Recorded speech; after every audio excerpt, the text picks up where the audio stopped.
Olá, eu sou o Vasco e hoje trago-vos aqui mais um vídeo para o canal Gamasoft. Hoje trago-vos um vídeo sobre design de interação e design revista. Antes de partir para o vídeo, não se esqueçam de deixar o like, subscrever o canal e ativar o sininho. Design de interação é a parte de ti que estuda, planeja e aplica pontos de interatividade em sistemas digitais e físicos. Visa otimizar as relações entre o usuário e o produto. Don Norman, pai da usabilidade, realça a importância de se pensar nas pessoas e na interação que elas terão com o produto e sistemas em desenvolvimento.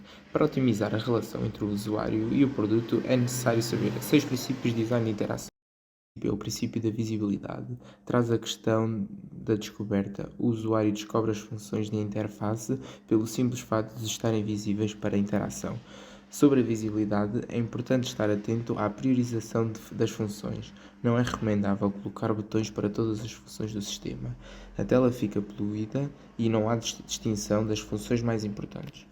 Como exemplo temos o ícone em hambúrguer. Ele representa o menu de funções em diversos sites. É tão comum que o usuário já entende o que representa. Outro exemplo é o botão para escrever e-mails. Com esse destaque, o usuário encontra a função de forma quase instintiva. O feedback é a resposta que o usuário deve receber após efetuar alguma ação na interface. Para toda a interação em um produto, é natural criar expectativa por uma resposta, seja ela o sucesso ou o insucesso da ação. Caso isso não ocorra, pode gerar dúvidas do usuário e a sua experiência pode ser impactada. Podemos classificar o feedback em duas categorias. Feedback ativador, quando a resposta para uma ação é sensorial, com efeitos visuais ou sonoros, como por exemplo, ao clicar em um botão, ele muda a cor ou emite algum som.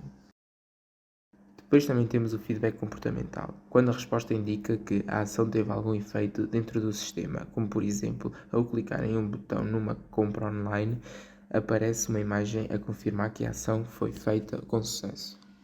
O terceiro princípio é o princípio das restrições. Para evitar qualquer ação inválida ou incorreta do usuário, é necessário um sistema conter restrições. As restrições podem ser físicas, como por exemplo o ecrã do telemóvel, não há interação fora dela. Já as restrições comportamentais estão relacionadas com a experiência do usuário e quais ações ele pode efetuar ou não dentro da interface. Exemplo são os botões de ação de qualquer programa de computador.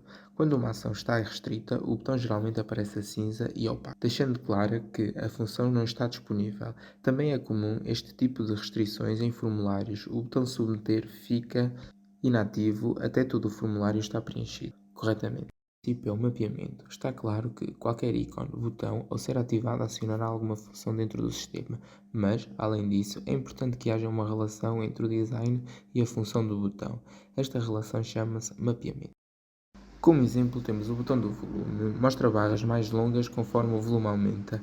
Apesar de ser óbvio, o mapeamento requer atenção e testes em usuários reais. O quinto princípio é o princípio da consistência. Para melhorar a experiência do usuário e garantir uma curva de aprendizagem rápida, é a utilização de padrões, o que ajuda o usuário a assimilar melhor o seu sistema, fazendo com que a navegação se torne simples e rápida. Consistência no design de interação é nada mais que criar padrões dentro do sistema, representar de forma semelhante os controles com funções semelhantes, colocar os botões no mesmo lugar e da mesma forma, usar as mesmas cores.